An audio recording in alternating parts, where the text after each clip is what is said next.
The Navidson Record. 1. I saw a film today, oh boy. The Beatles. While enthusiasts and detractors will continue to empty entire dictionaries attempting to describe or deride it, authenticity still remains the word most likely to stir a debate. In fact, this leading obsession to validate or invalidate the reels and tapes invariably brings up a collateral and more general concern whether or not, with the advent of digital technology, image has forsaken its once unimpeachable hold on the truth. For the most part, skeptics call the whole effort a hoax, but grudgingly admit the Navidson Record is a hoax of exceptional quality. Unfortunately, out of those who accept its validity, many tend to swear allegiance to tabloid UFO sightings. Clearly, it is not so easy to appear credible when, after vouching for the film's verity, the discourse suddenly switches to why Elvis is still alive and probably wintering in the Florida Keys.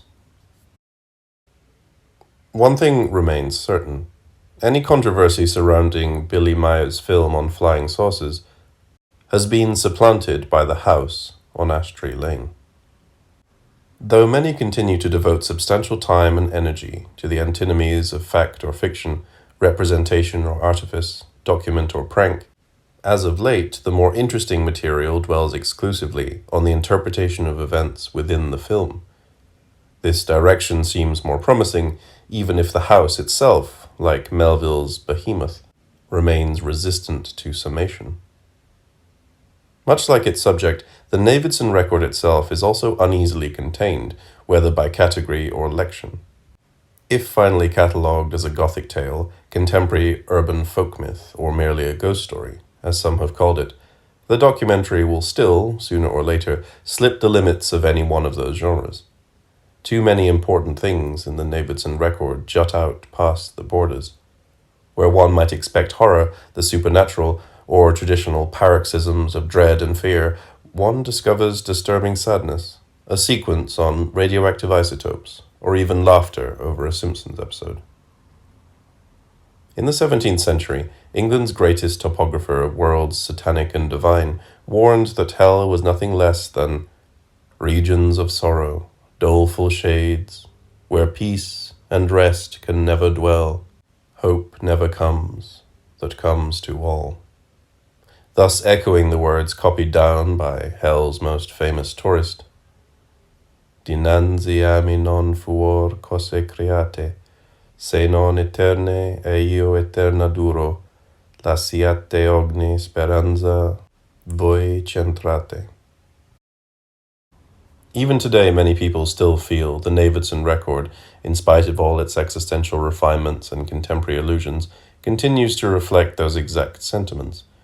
In fact, a few eager intellectuals have already begun to treat the film as a warning in and of itself, perfectly suited for hanging whole above the gates of such schools as architectonics, Popomo, consequentialism, neoplasticism, phenomenology, information theory, Marxism, biosemiotics, to say nothing of psychology, medicine, New Age spirituality, art, and even neo-minimalism.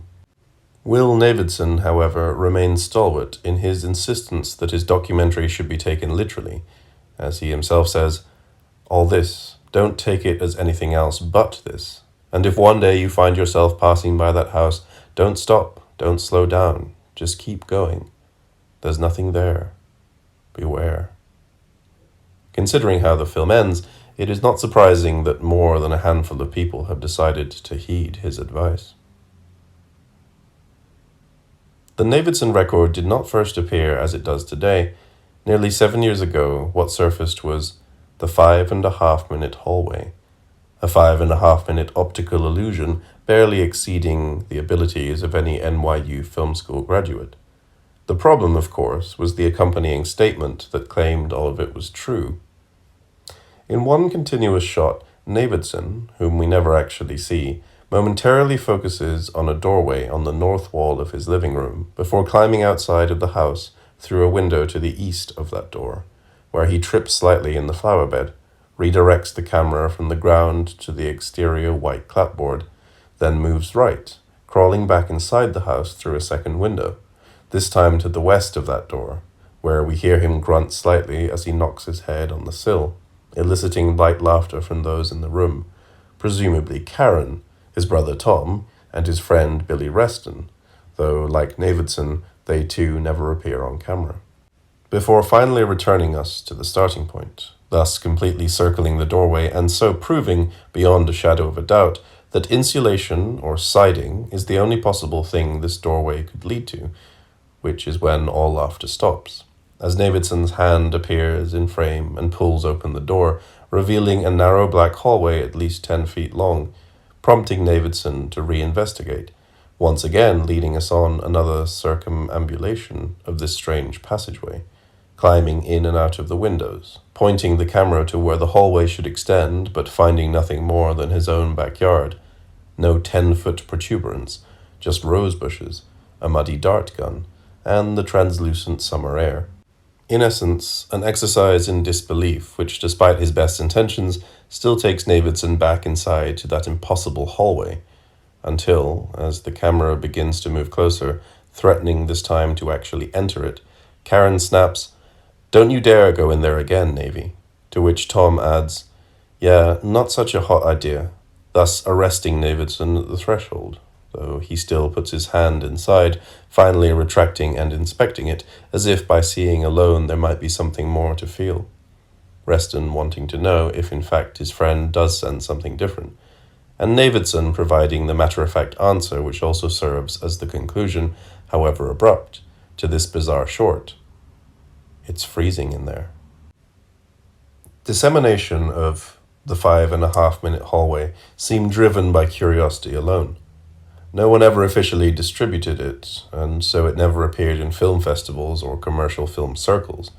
Rather, VHS copies were passed around by hand, a series of progressively degenerating dubs of a home video revealing a truly bizarre house, with notably very few details about the owners or, for that matter, the author of the piece. Less than a year later, another short surfaced. It was even more hotly sought after than the 5.5-minute hallway, and resulted in some fervent quests for Navidson and the house itself, all of which, for one reason or another, failed. Unlike the first, this short was not a continuous shot, prompting many to speculate that the 8 minutes making up Exploration 4 were in fact bits of a much larger whole. The structure of Exploration 4 is highly discontinuous, jarring, and, as evidenced by many poor edits, even hurried. The first shot catches Navidson mid-phrase. He is tired, depressed, and pale. Days, I think, and I don't know. Drink of something, unclear what. Actually, I'd like to burn it down. Can't think clearly enough to do it, though. Laughs. And now, this. The next shot jumps to Karen and Tom arguing over whether or not to go in after him. At this point, it remains unclear to whom they are referring. There are several more shots. Trees in winter, blood on the kitchen floor, one shot of a child, Daisy, crying. Then back to Navidson. Nothing but this tape, which I've seen enough times. It's more like a memory than anything else, and I still don't know. Was he right, or just out of his mind? Followed by 3 more shots. Dark hallways, windowless rooms, stairs. Then a new voice. I'm lost, out of food, low on water, no sense of direction. Oh God. The speaker is a bearded, broad-shouldered man with frantic eyes. He speaks rapidly and appears short of breath. Holloway Roberts. Born in Menominee, Wisconsin. Bachelor's from UMass. There's something here. It's following me. No, it's stalking me. I've been stalked by it for days, but for some reason it's not attacking. It's waiting. Waiting for something. I don't know what. Holloway Roberts. Menominee, Wisconsin. I'm not alone here. I'm not alone.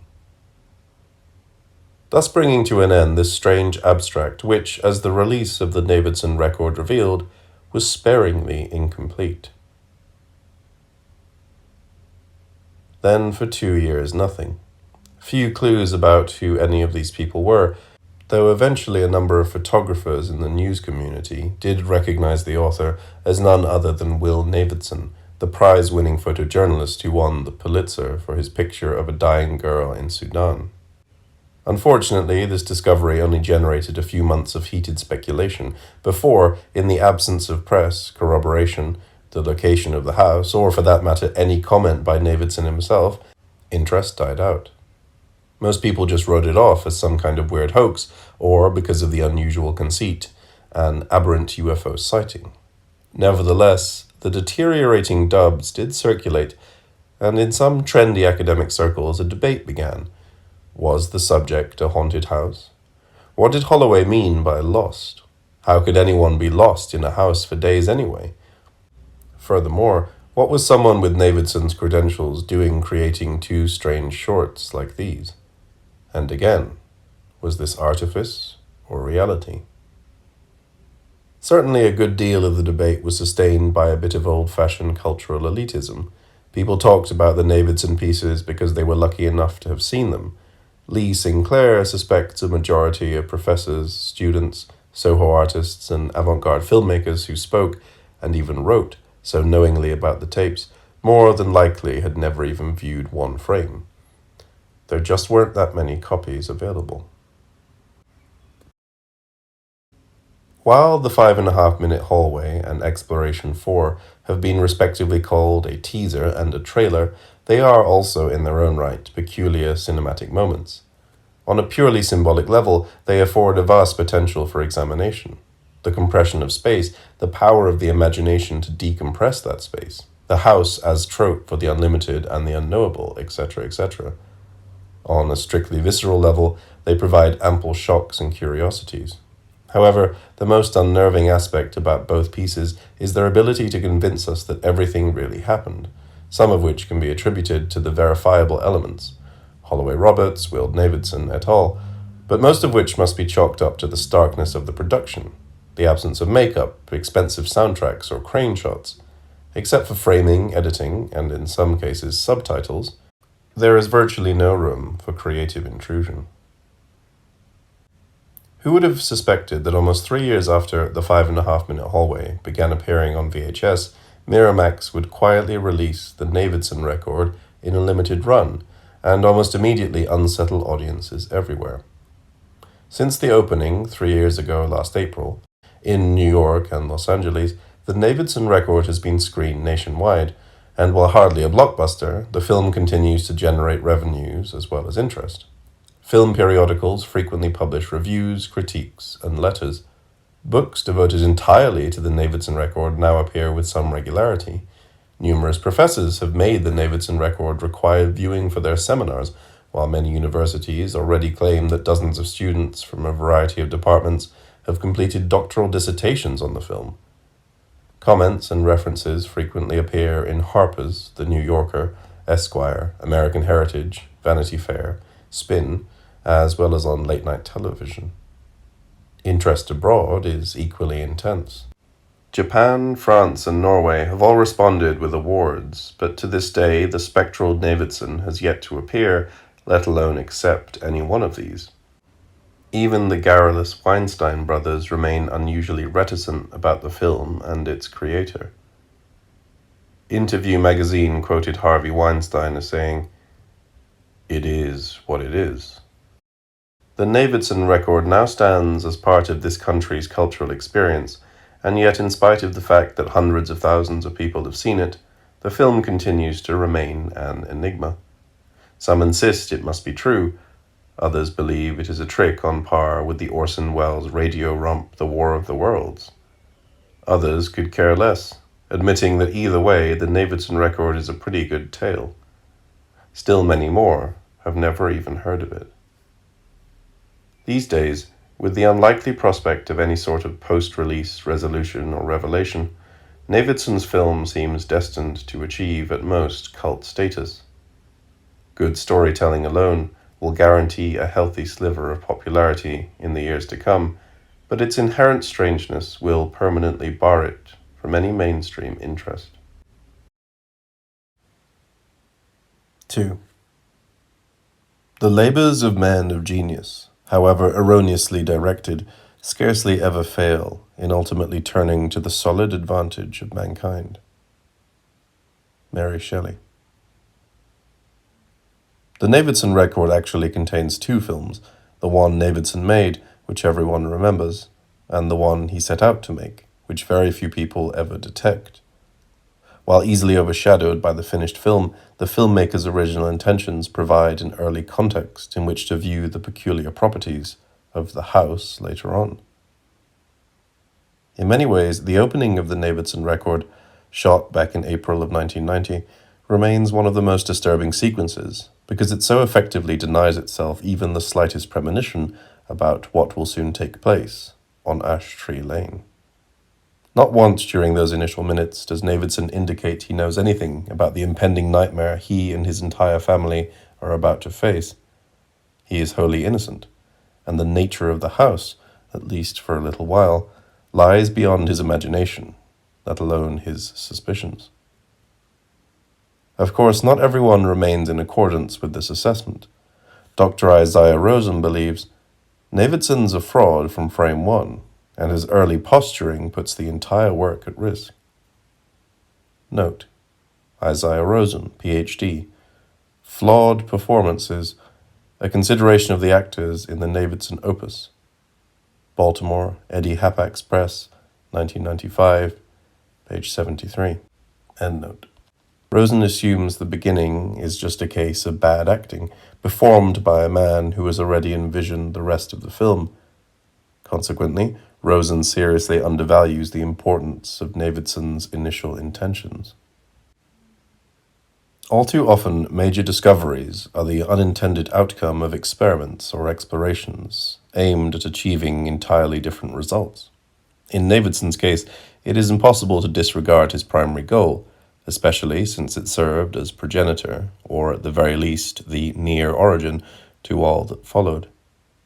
Rosen's presumptions, note, not the first, and definitely not the last time Zampanò implies that the Navidson Record exists, end note, lead him to dismiss the cause for the result, thereby losing sight of the complex and rewarding relationship which exists between the two.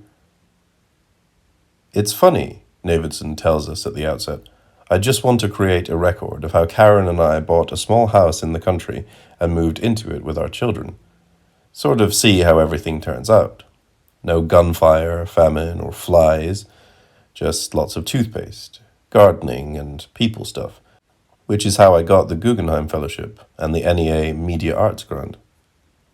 Maybe because of my past, they're expecting something different, but I just thought it would be nice to see how people move into a place and start to inhabit it, settle in, maybe put down roots, interact, hopefully understand each other a little better.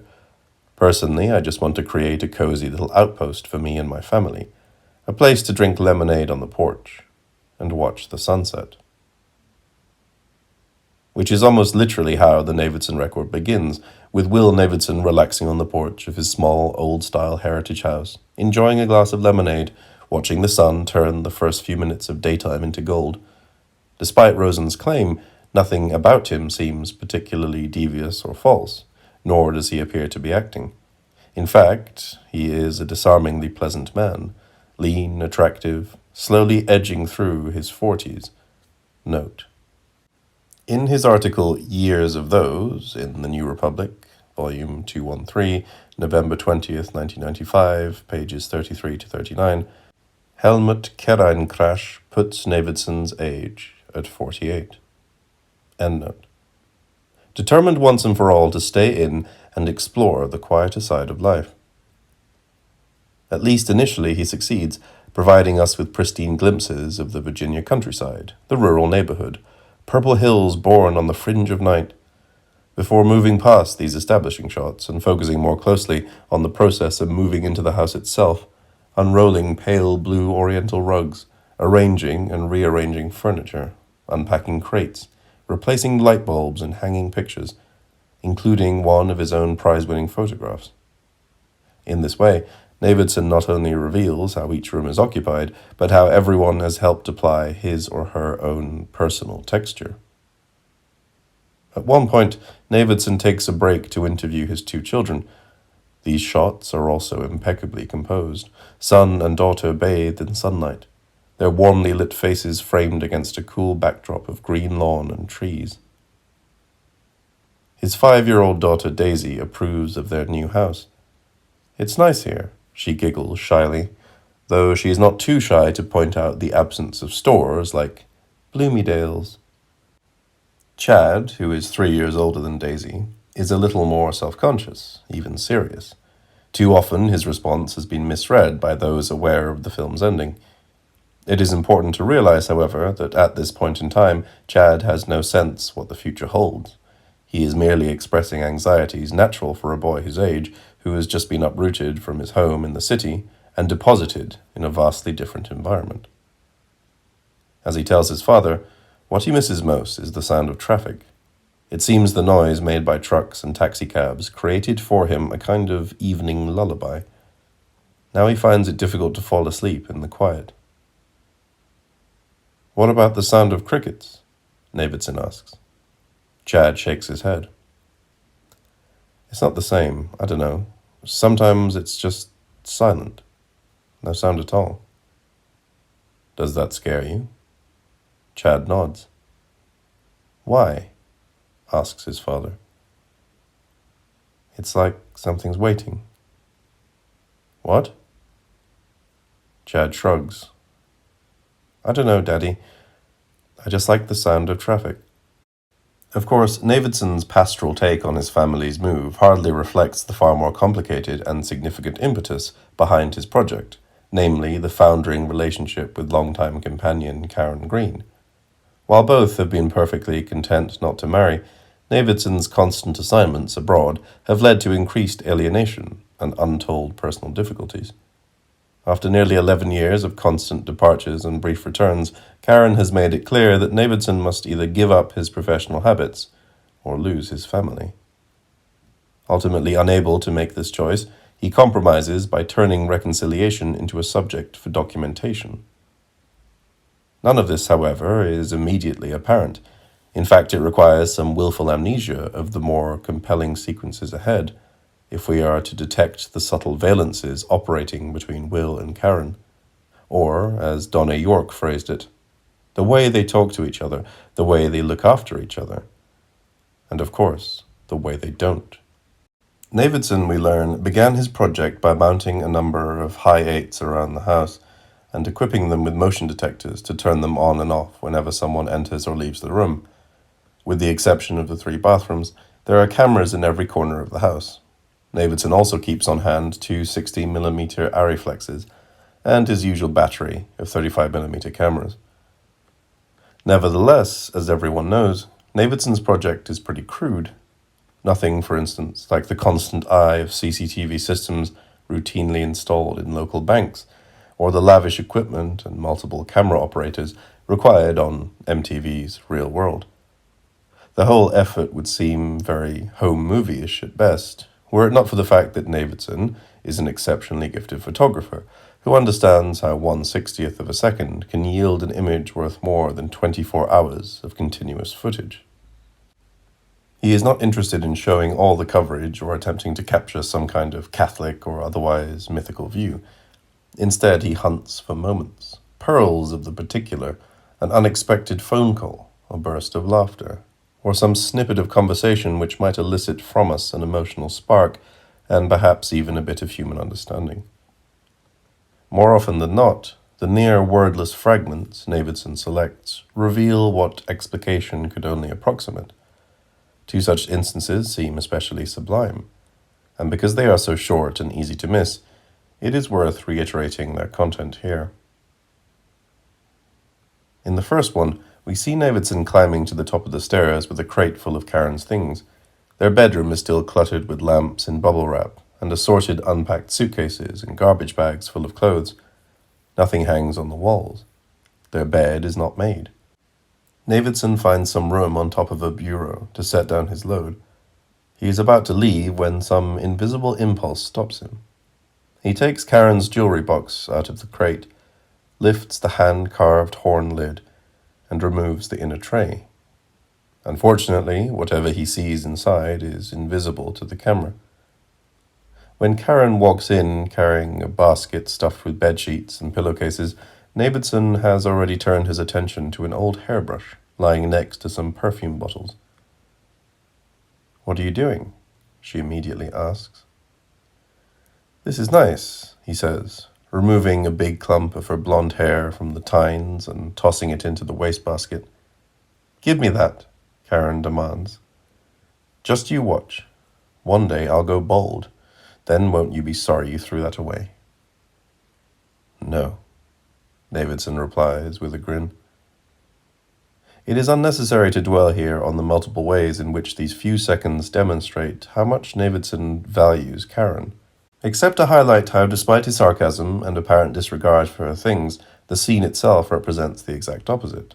Using image and exquisitely controlled edits, Navidson has in effect preserved her hair, called into question his own behavior, and perhaps in some ways contradicted his own closing remark, which, as Samuel T. Glade has pointed out, could refer to either watch, bald, or sorry, or all three. Even better, Navidson has permitted the action and subtlety of the composition to represent the profound sentiments at work within the molestations of some ill-conceived voiceover or manipulative soundtrack. In keeping with this approach, the second moment also does without explanations or disingenuous musical cues. Navidson simply concentrates on Karen Green. Once a model with the Ford agency in New York, she has since put behind her the life of Milan fashion shoots and Venetian masks in order to raise her two children. Considering how beautiful she appears on the dreadful Hi-8 tapes, it is hardly surprising editors frequently relied on slides of her pouty lips, high cheekbones, and hazel eyes to sell their magazines. Early on, Navidson gave Karen a Hi-8, which he asked her to treat like a journal. Her video entries, which Navidson promised to view only after the film was shot, and then only if she agreed, reveal a 37-year-old woman who worries about leaving the city, growing old, keeping trim, and staying happy. Nevertheless, despite their purely confessional content, it is not a journal entry, but rather an unguarded moment captured on one of the house Hi-8s that demonstrates Karen's almost bewildering dependence on Navidson. Karen sits with Chad and Daisy in the living room. The children are in the midst of a candle-making project which involves several empty egg cartons, a dozen long lengths of wick, a bucket of plaster of Paris, and a jar full of crystal wax. Using a pair of red-handled scissors, Daisy cuts the wicks down to 3-inch pieces and then presses them down into an egg cup, which Chad in turn fills with a layer of plaster, followed by a layer of the tiny waxed beads.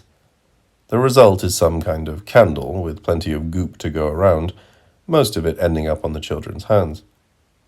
Karen helps brush the hair out of her daughter's eyes lest she try to do it herself and end up smearing plaster all over her face. And yet, even though Karen keeps Chad from overfilling the molds, or Daisy from hurting herself with the scissors, she still cannot resist looking out the window every couple of minutes. The sound of a passing truck causes her to glance away. Even if there is no sound, the weight of 100 seconds always turns her head.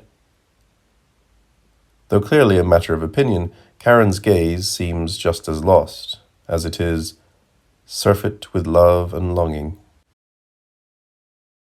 The reasons are in part answered when at last Navidson's car pulls into the driveway. Karen hardly attempts to contain her relief. She instantly leaps up from the mini candle factory and dashes from the room. Seconds later, no doubt thinking better of herself, she returns. "Daisy, hold off using the scissors until I get back." "Mommy!" Daisy shrills. "You heard what I said. Chad, keep an eye on your sister." "Mommy!" Daisy, squealing even louder. "Daisy, Mommy also wants you to look after your brother." This seems to appease the little girl, and she actually settles down, smugly eyeing Chad even as she continues to snip wicks. Strangely enough, by the time Karen reaches Navidson in the foyer, she has quite effectively masked all her eagerness to see him. Her indifference is highly instructive. In that peculiar contradiction that serves as connective tissue in so many relationships, it is possible to see that she loves Navidson almost as much as she has no room for him. "Hey, the water heater's on the fritz," she manages to say. "When did that happen?" She accepts his brief kiss. "I guess last night."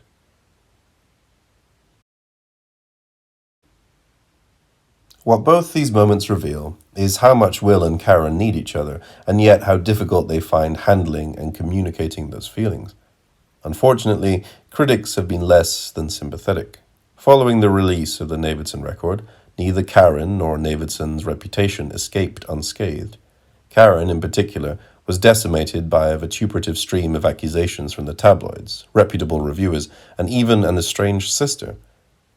Leslie Buckman blows high the roof beams when she calls Karen Green a cold bitch, plain and simple. A high-fashion model, not much smarter than a radiator, who grew up thinking life revolved around club owners, cocaine, and credit card limits. Watching her burble on about her weight, her children, or how much she needs Navidson made me want to retch. How can she say she loves a man when she's incapable of anything even remotely resembling commitment? Did I say she was a cold bitch? She's also a slut. Buckman is not alone in her opinion. Dale Cordigan has also pointed out that Karen was anything but a lovely housewife. Karen hardly gave up the promiscuous behavior that marked her 20s. She only became more discreet.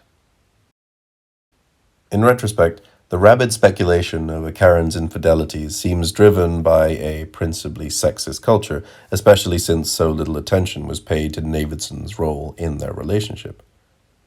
As David Liddell once exclaimed, "If he has horns, who's to say he doesn't have hooves?" Fortunately, unlike the biased treatment offered by the media, Navidson does not hesitate to constantly include in his film evidence of his own failings.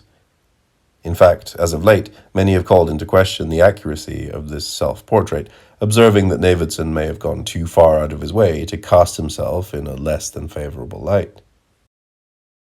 Not only does Navidson reveal, through Karen, Chad, and Daisy, how he spent the last decade perfecting a career in distance, where taking off on a moment's notice to shoot Alaskan fishing boats was something his family had to just accept, even if that 3-day trip slowly evolved into weeks and even months. He also, by way of the film, admits to carrying around his own alienating and intensely private obsessions.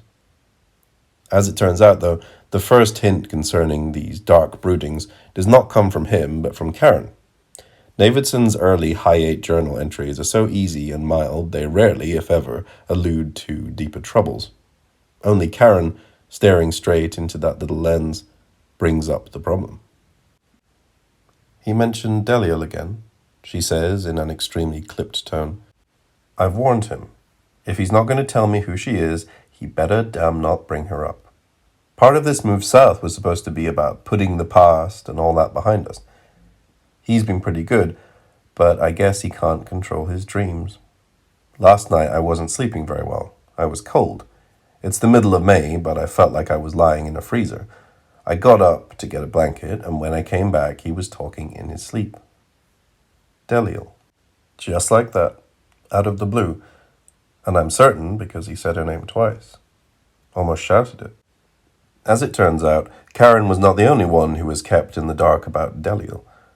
Even friends and fellow photojournalists who had heard Navidson use the name before never received any sort of explanation. No one had any idea who she was or why it was she haunted his thoughts and conversation like some albatross. That said, while the first sequence certainly hints at a number of underlying tensions in the Navidson Green family, all brought into relief by this chapter, it is crucial not to lose sight of the prevailing sense of bliss still evoked in those opening minutes. After a couple of nights, Chad no longer has trouble sleeping. After a couple of days, Daisy's nipped finger heals. The heater is easily repaired.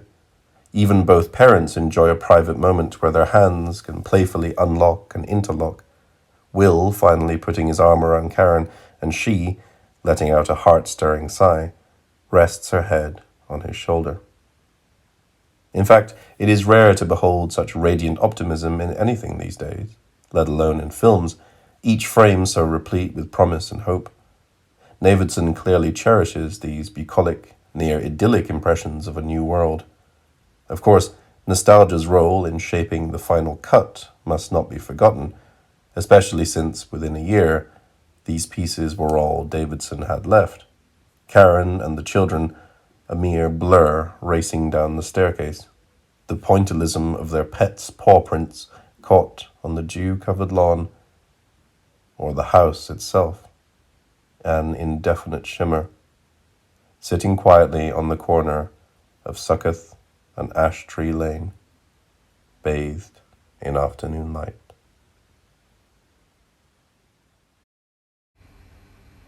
Three. It is no accident that the photographer becomes a photographer any more than the lion tamer becomes a lion tamer.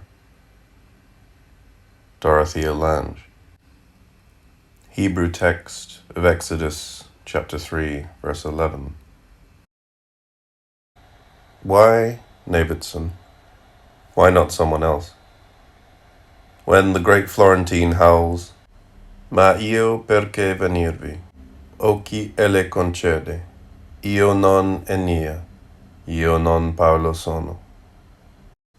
Homer's rival calls him a coward and orders him to get moving because the powers above have taken a personal interest in his salvation. For Hell's cartographer, the answer is mildly satisfying. For Navidson, however, there is no answer at all. During Exploration 4, he even asks aloud, "How the fuck did I end up here?" The house responds with resounding silence.